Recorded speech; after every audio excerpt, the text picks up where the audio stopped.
wanted to make a record in New York. That was the first thing, because I live here now. I needed artistically to make a record that was more of a solitary effort than anything I'd done recently. I needed to not have anyone else's fingerprints on the songs until they were complete and planned out, and I knew basically what the record was going to sound like. I finally tested positive for Pro Tools.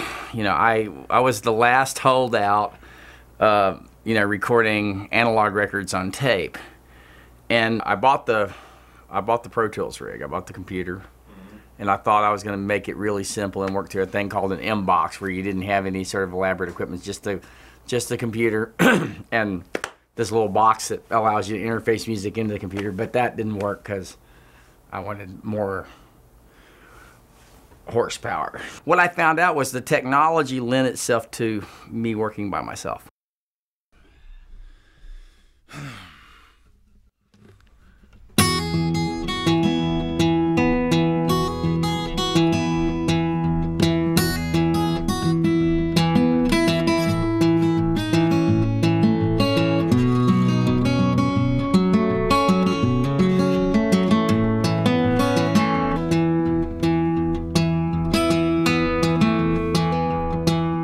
Sunset in my mirror, pedal on the floor, bound in New York City, and it won't be bad no more. It won't be bad no more, boss won't see me around. Goodbye, Guitar Town. I put the record aside for a year. I had a melody which became Come Home to Me, which I actually recorded and left on the machine. And then I turned it off because I'm working on a novel, and I worked on the book and got it almost finished. And then people started pulling at my coat because this is my day job and it's time to make a record.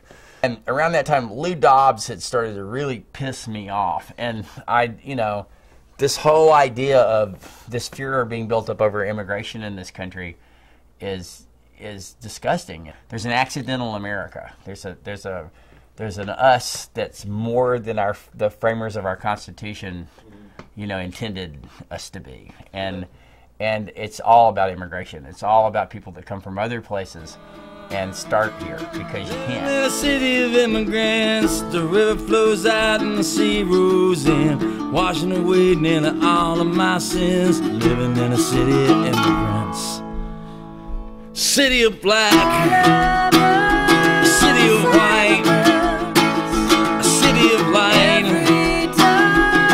I'm living in a city of immigrants, city of sweat, a city of tears, a city of prayers.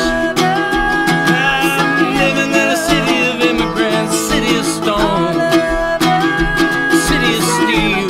Guitar Town, my first album, was made when I was 31 years old.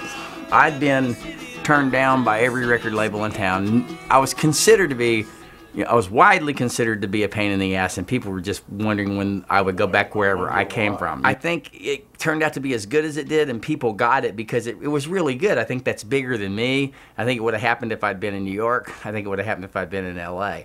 I don't think that I'm some sort of oyster, you know, some sort of pearl that develops in an oyster because I was an out-of-place hillbilly, you know, or you know, here, this record isn't so much effective. It's just you write about whatever you write about.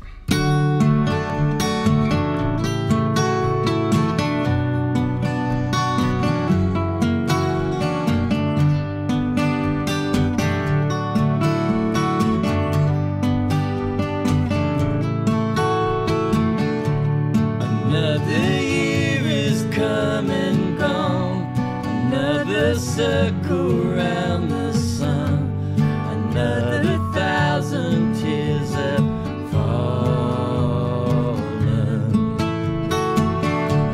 But I don't ever count them, 'cause I'm surrounded by your love. Days are never long enough. Well, I mean, I sort of knew I wanted to work by myself a lot, and I knew I wanted to make a record in New York. I knew the record would probably be at least in part about New York. This is the first time I've ever really felt at home in my life.